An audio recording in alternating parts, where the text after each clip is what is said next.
அன்பிற்குரிய ஆசிரியர் சொந்தங்களே வணக்கங்க. நம்ம தமிழ்நாடு டெட் வந்து முடிச்சிட்டோம். ஸோ இப்போ நம்ம வந்து அடுத்தது சிடெட் ப்ரிப்பேர் பண்ண ஸ்டார்ட் பண்ணலாம்னு நினைக்கிறேன். இப்போ நீங்கள்லாம் வந்து இப்போ சிடெட் வந்து அப்ளை பண்ணியிருப்பீங்க அப்படின்னு சொல்லிட்டு நான் நினைக்கிறேன்.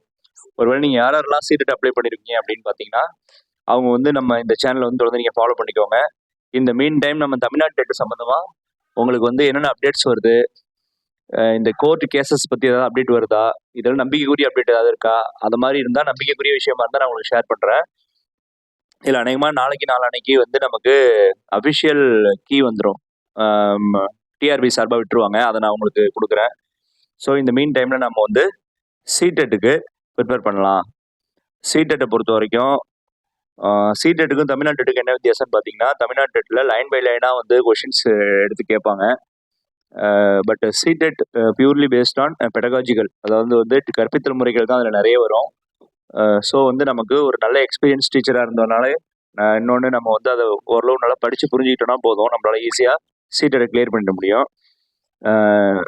சிடெட் வந்து அந்த இங்கிலீஷில் கொடுத்துருக்குற விஷயத்த படித்து நம்மளால ஃபாஸ்ட்டாக புரிஞ்சிக்க முடியும் அப்படின்னா சிடெட் வந்து ரொம்ப ஈஸி. எதையுமே படிக்காமல் நீங்கள் போய் உட்காந்து சிடெட்டை கிளியர் பண்ண முடியும். 2 பேப்பரையுமே நான் சொல்கிறேன். ஆனால் தமிழ்நாடு அப்படி கிடையாது.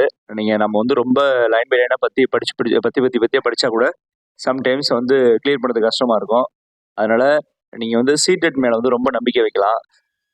சிடெட்டை நம்ம எப்படி ரொம்ப ஈஸியாக கிளியர் பண்ணுறது அப்படின்னு பார்க்கும்போது அதுக்கான வழிமுறைகள்லாம் நான் உங்களுக்கு சொல்கிறேன், பொறுமையாக சொல்கிறேன். செப்டம்பர் மாதம் நமக்கு எக்ஸாம் எப்போ இருக்குது பாருங்க. செப்டம்பர் மாதம் 6ஆம் தேதி தான் நமக்கு வந்து எக்ஸாம் இருக்குது. அதில் வந்து மார்னிங் செஷனில் பேப்பர் 2வும் ஆஃப்டர்நூன் செஷனில் பேப்பர் 1 நடக்க போகுது. மார்னிங் செஷன் வந்து 9:30 12, ஆஃப்டர்நூன் செஷன் 2:30 5 o'clock. இதுதான் அந்த டைமிங் உங்களுக்கு. ஸோ சிடெட் கிளியர் பண்ணுறது ரொம்பவும் ஈஸிங்க. ப்ராக்டிஸ் மேக்ஸ் எவ்ரிதிங் பர்ஃபெக்ட் அப்படின்னு சொல்லுவாங்க. இதுக்கு முன்னாடி நடந்த ப்ரீவியஸ் இயர் கொஸ்டின் பேப்பர்ஸ்லாம் நான் உங்களுக்கு பொறுமையாக போடுறேன். சிடெட் கிளியர் பண்ணுறதுக்கு ஒரு சில நேக் அதெல்லாம் இருக்குது. என்ன இந்த மாதிரி கொஸ்டினுக்கு 4 ஆப்ஷனில் எந்த மாதிரி ஆப்ஷனை சூஸ் பண்ணணும், அதெல்லாம் அந்த நேக்கெலாம் இருக்குது. அந்த நேக்கெலாம் நீங்கள் புரிஞ்சுக்கிட்டீங்கன்னா you can easily clear that. ரொம்ப ஈஸியாக பண்ணிட முடியும்.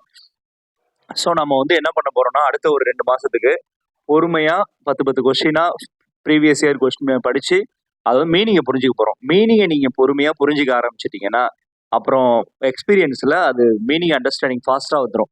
ஃபாஸ்ட்டாக வந்துருந்துச்சுட்டா உங்களால் டக்குன்னு ஆன்சர் பண்ண முடியும். ஏன்னா சிடெட்டுக்கு வந்து 2.5 மணி நேரம் தான்.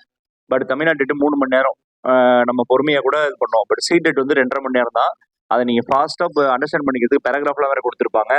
ஸோ வந்து நமக்கு fast understanding is very important. அதை படிச்சுக்க அண்டர்ஸ்டாண்ட் பண்ணிக்கிட்டா தான். அதே மாதிரி வந்து நார்மலாக ஒரு கொஸ்டினே பார்த்தீங்கன்னா பேராகிராஃப் கொஸ்டின் இல்லாமல் normal question 4 line 5 line sometimes இருக்கும். ஸோ அதை நம்ம ஃபாஸ்ட்டாக அண்டர்ஸ்டாண்ட் பண்ணி ரீட் பண்ணி கோரிலேட் பண்ணிக்கிட்டா தான் நம்ம வந்து அதுக்கு ஆன்சர் வந்து போட முடியும் இல்லையா? அதனால வந்து நான் உங்களுக்கு ரொம்ப கம்மியாக ஒரு 10 கொஸ்டினாக கொடுத்து அந்த 10 கொஸ்டின் இது ஏன் அந்த ஆன்சர் அப்படிங்கிற ரேஷனலையும் உங்களுக்கு நான் சொல்கிறேன்.